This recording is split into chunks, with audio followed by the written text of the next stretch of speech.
If I could go back in time and tell my teenage self one thing and one thing only, it would be all the hot tips and tricks that I currently know about friendships because what the helly? So unfortunately, I can't do that. So in today's video, I am going to be sharing with you everything that I know about friendships to help you navigate through the friendships that you are about to come across or that you're dealing with currently. I am also not going to be sugarcoating anything. Like, we are getting into the nitty-gritty, raw, real stuff today. There is no band-aids. There might be some hard truths in this video, and sometimes that's what you need. So listen up, grab a snack, grab a little drink, and let's get into the video.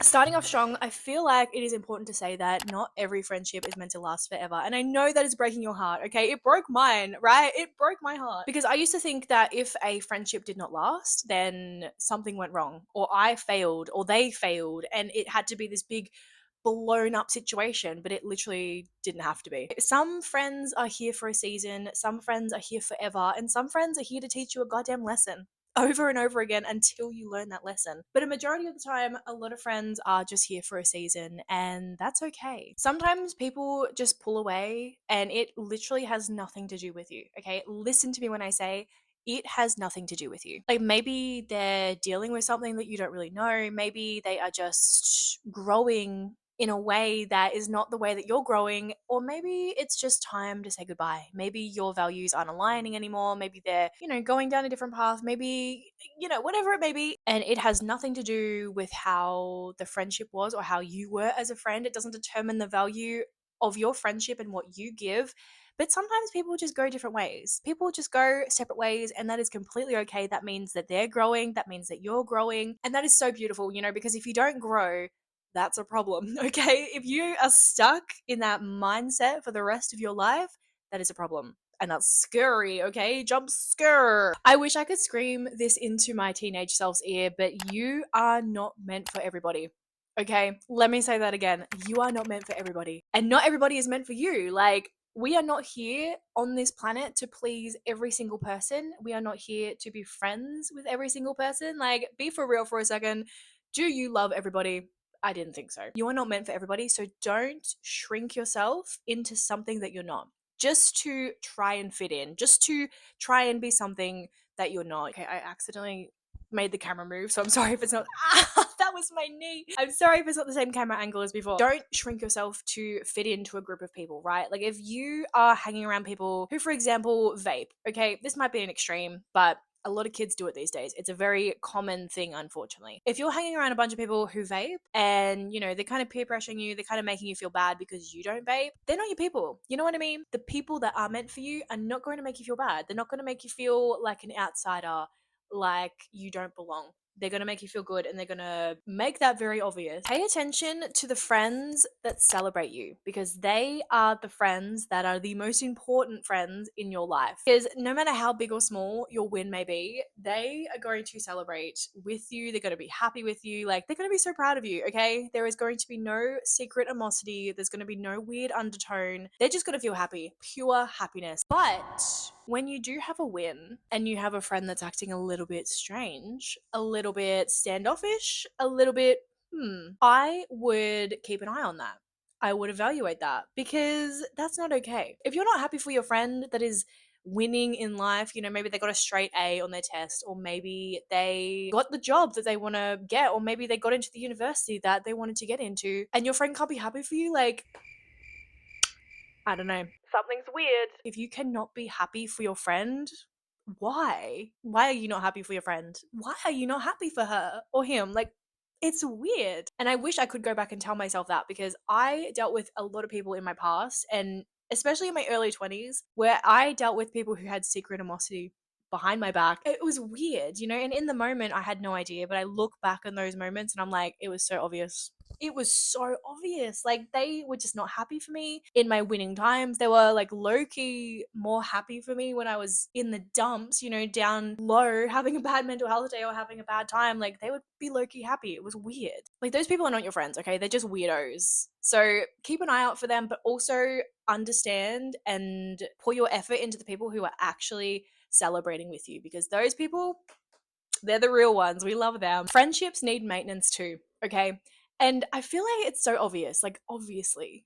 Duh, what do you mean? But a lot of people forget that friendships are a massive connection in our life. Just like family members are, just like relationships are, we also need our friends. But a lot of people don't think that they need to put in the same amount of effort as a relationship, as a family member. And like, friendships aren't all about maintaining it when it's a low. Like, if your friend's going through a bad time, obviously show up for them. But like, if you haven't heard from them in a while, or you haven't heard about their problems in a while because, you know, they got over it, they're doing well, like, still reach out to them. Still ask how they're going. Don't let the effort stop just because like nothing is happening or they're not going through a bad time. You know, it's like kind of in limbo at the moment. Still put the effort in, because maintaining your friendships is so important. And it gets a little harder when you're an adult, because obviously like life gets in the way and your brain is in shambles and just everything is going on. And it does get a week later and you realize you haven't messaged your friend in a whole entire week, and you're like, oh my God. Check up on your friends, even in the good moments, okay? Just let them know that they're loved. Let them know that you're thinking about them. Send them the meme at 2 a.m. They should reciprocate that back to you. And if they don't,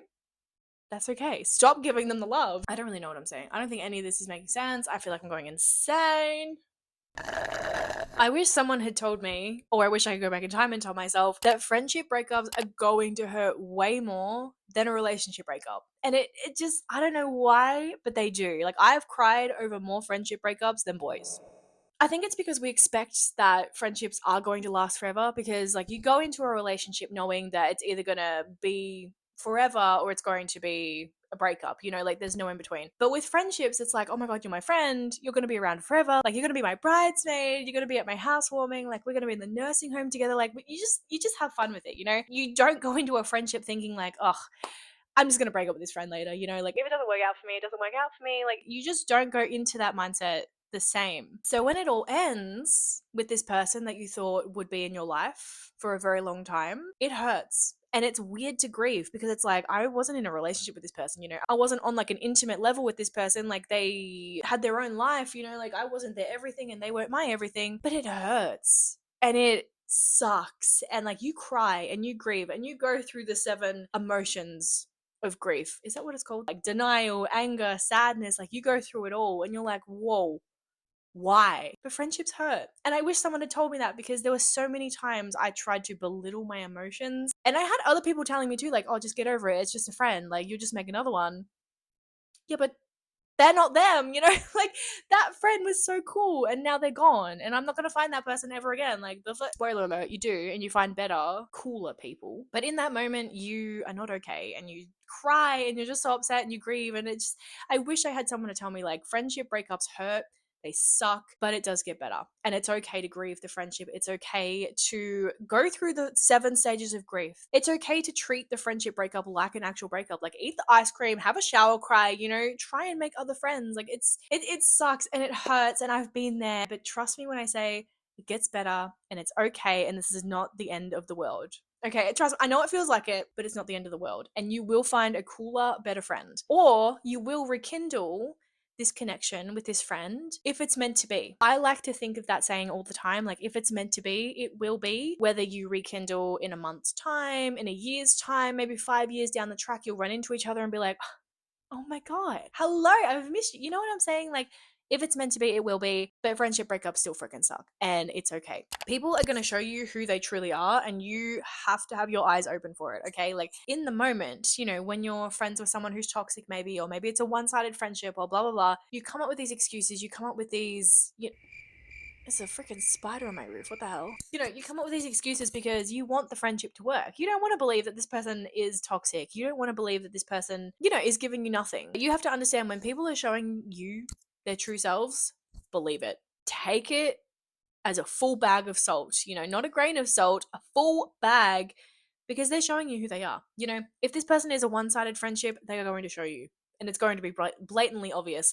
If this person is toxic and nasty, they will be showing you in broad daylight, but you just got to take off those rose-colored glasses and you'll see it for what it is. What you have been witnessing in the past when they've been nice and caring and gorgeous, that was a mask, because everyone in the world can be gorgeous, kind, and nice. Can everybody be a good friend though? Absolutely not. So you just have to be wary of the warning signs, and then once they show you their true colors, believe them. The last thing that I wish I could tell myself as a teenager with friendships was to not overextend myself, because I was putting my all into friendships, trying to make them work, trying to understand, why this person might be distant or why they're acting a little bit weird and blah, blah. Like, I was doing too much. I was doing too much for the friends. Like, I was buying them gifts and I was being like way too involved in their life because I just got so excited. I was so excited to be people's friends, and I would overextend myself to the point where I got sad when they didn't reciprocate the energy back. But it was my fault for putting way too much out there. And like, I have not stopped doing that, right? I have found the people that also overextend themselves for me, and like, it's just a mutual thing. It's really nice. But I was doing it to the wrong people. And I never want you to stop that, okay? If you overextend yourself, I don't want you to stop that. I just want you to stop that for the people that are not overextending back. I would talk to them. I would be like, "Hey, so why aren't you replying back to me like I do for you? Why do you only reply in small little intervals when I give you big ass paragraphs?" Like, and that's kind of embarrassing. Like, why was I asking that? It was obvious that they just weren't putting the same energy into me. But I've learnt my lesson now, okay? Like, they just weren't on the same page as me. They just weren't on the same kind of friendship level as me. And it wasn't as deep of a connection as I thought it was. It was more of just a surface level friendship. And that's okay. Surface level friendships are great. They're the people that you say hi to, you share a joke with, maybe you see them at parties, like maybe you see them in the supermarket and you exchange a couple of sentences, and that's great. But if you're expecting like a deep connection with a surface level friend, it's not going to work out, and you're just going to break your own heart, and because you've put them on this pedestal and you think that they're something that they're not. Like, it breaks your heart, and I've been there, okay? I've overextended myself so many times in friendships when I was a teenager, and none of them lasted. It didn't matter how much effort I was putting into them, it didn't last. And that's okay. And it's not because of the effort that I wasn't putting in or the things that I wasn't doing. It was because they just weren't my person. And that's okay. That's fine, because now I have friends that are my people, and they're amazing and they're gorge. And they also overextend themselves at times to make me feel loved and like I am their favorite person in the world. Even though they have also other favorite people in the world, I'm one of them. And that's so cool. Like, you've just got to stop overextending yourself for people that are not giving you the same energy. And if no one has told you yet, I just want to say that I'm so proud of you for watching this whole entire video, because that means that you want better friendships. You want more of a deeper connection. You want people that are in your life for the better. And I think that's great, because it just means that you want to grow. You don't want to be held back. You don't want like the bare minimum. You want change, you want growth, and you want good people. And I love that. I'm so proud of you. And I just want to remind you that the right people will find you, and they're not going to make you feel weird or bad, or they're not going to make you feel left out. Okay? Trust me, you've got this. I believe in you. And now, with this new information that you have that I wish I had when I was a teenager, you have got this, bestie. You're a baddie. You are a baddie. And be sure to like and subscribe down below if you enjoyed this video. And without further ado, I am going to love you and leave you guys. I will see you in my video on Sunday.